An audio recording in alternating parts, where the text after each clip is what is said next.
Hey, dude. What's up? I'm your sub dude. Oh, hey, what's going on, dude? Hey, I thought I let the listening audience know you stopped your car. I know I stopped the car, but what's your point? Well, I stopped the. Yeah, I know, dude. I'm in you. I know you're in me, but what's the point? What's the bottom line of all bottom lines, dude? Well, I made a right turn, actually a left turn on 7th so I can go up York and then go over to St. Mark's Coffee House, dude. Well, that's my favorite coffee house, although they're not all over like Starbucks. Starbucks is in Tokyo and Fujisawa and Starbucks is all over them, but there's only one location of St. Mark's, dude. Well, I know, but it's one location. They serve coffee and beer. And Lou, who's Eric's daughter, who's the owner, every time I go there, she says, I love you. And she's not my girlfriend. She's like, she could be my daughter. I mean, she's 23 years old, dude. I'm 71. And her boyfriend, Adam, were my first two best friends when I was sleeping in my car around the corner, dude. I know, that's before you got on the lift platform. I know. I swear to God, dude. Can I be real with you, dude? Of course I'm your sub, dude. Why can't you be real? I know. Ever since I got lost, I lost my job, dude. November 5. I feel like I'm in a fucking dream, dude. I know it is a dream because this is only temporary. When you die, it's all gone. And you're going to watch your movie. You're going to watch your life go by. And probably no one's going to be at your funeral, dude. I hate to tell you. Richard and I talk about it all the time. Who's Richard? Richard's my best friend. He's 80 and I'm 71. We talk about dying all the time because he's known me 50 years. And we got a lot in common. I know we don't know who's going to die first. But Richard takes care of himself. He rides a bike. He's got a daughter, Priya. In fact, I picked up Priya, who was a little girl when I met him 50 years ago. And I picked her up at the airport. And Richard's the kind of friend. He's a kind of friend. He's a good friend. You know, I was down to my last 69 cents. Now, let me ask you a question. Well, who you're talking to right now? I could be talking to anyone, dude. I'm not omnipresent like Paramahansa Yogananda. I don't know who my viewers are. And in fact, today, I know I'm going to be picking up some writers, but I don't know who they are. I know I don't know everything, but I do know if I go to work, I pick up people. Well, that's pretty enlightening, dude. You must be on your way to enlightenment if you know that when you go out and work today, you pick up people, but you don't know who they are. But you know you pick up people that you call writers. Well, that's the truth, dude, because I'm a metaphysical Forrest Gump, and I'm enlightened enough to know that if I work, I make money. If I don't work, I don't make money. Well, that seems real logical, not exactly enlightened, dude. I know, but let's get back on point. I just saw this beautiful. There's snow on the trees, and no one they can't see. Well, they can see, dude, but they can't feel the cold. I know this. There's nothing like the real thing. But what are we doing right now? Well, we got to figure out. We did do good this week, dude. We did not do good, and guess what? My friend Christopher Stone, he said a very enlightening thing.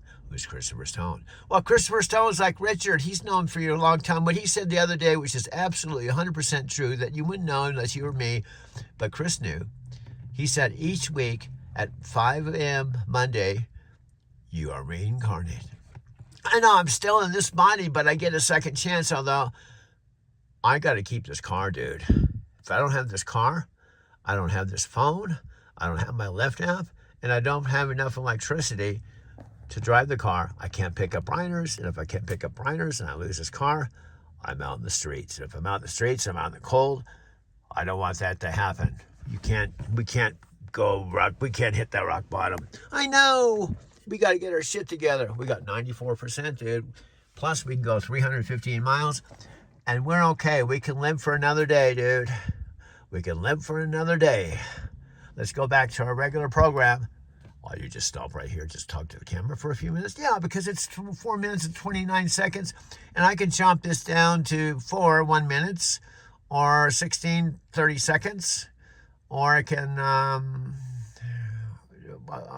don't know. That's probably enough chopping down, dude. If you chop it down too much, people won't even know what you're talking about. I know. But, shit, I'd rather make movies than drive, dude. I gotta tell you. The whole rest of my family's retired. My sister Janet And Kathy said a few months ago when my dad was dying, oh, actually Janet said, yeah, Janet said in an email, she said, Kathy and I are on to you. You're lazy. Don't talk to your mom and dad. They don't want to hear from you. You don't understand what they're going through. She said, I was lazy. I know. I worked 60, 70 hours a week. And Kathy got $250,000 from the state, 2 tax-free incomes for the rest of her life when her husband was shot and killed, dude. And Jan's calling me lazy. And I just fired back. I said, how are you calling me lazy? Kathy got $250,000, $250,000, 2 tax-free incomes the rest of her life. And she hasn't gone back to work, going to school. So what did my loving sister Jan do? She sent Kathy the message. Kathy read it, sent me a message back and said, you cease to exist. That was it. End of my sisters. All it did was say the fact. It was a fact. Her husband was shot and killed. And she didn't do anything but just golf and ski for the rest of her life. And she said, because I said that? I know, because you said that. She said, you cease to exist. She couldn't take the truth. So she just said, out of here. It sounds like you got a very dysfunctional family. I know, I do. My dad died. He was telling me for years, son, don't worry about your old age, because when we die, you're going to get this house. You'll have a house rent-free, mortgage-free. Why do you have the house? No, because my sister Janet talked my mom to sell it, because she said to my mom, I was a poor homeowner and a liability. So what'd they do? They sold the house, dude. So now I don't have a house. Now I'm living in my car. It just seems like your whole dysfunctional family is dysfunctional. I know they're dysfunctional, but they're rich, dude. My mom and dad have built 4 houses. They bought 4 houses in Arizona City. And my mom has called me, and she said, how's your retirement going? I said, Mom, I don't have any retirement. She said, you should have had retirement.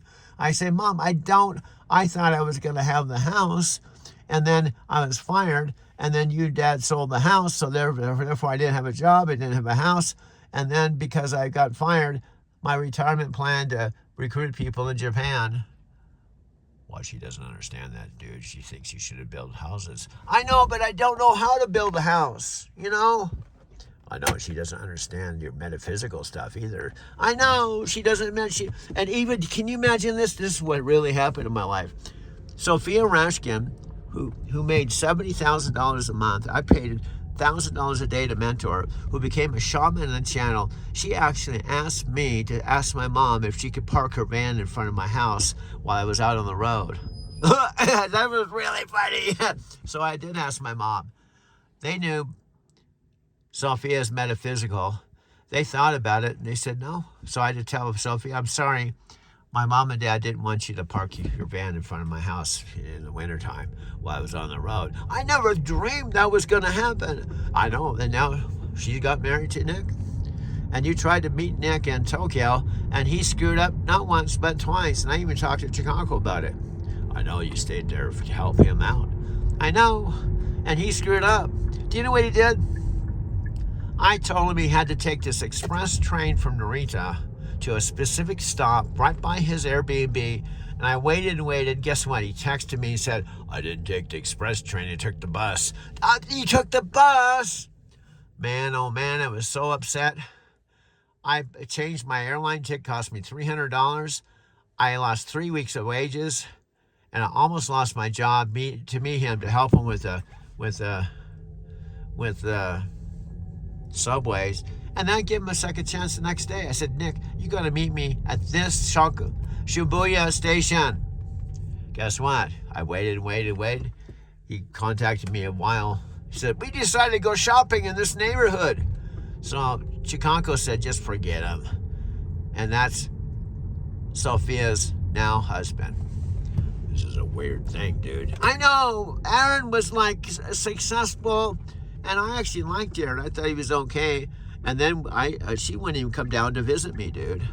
And she's not talking to me right now. She thought I shouldn't have renewed my lease.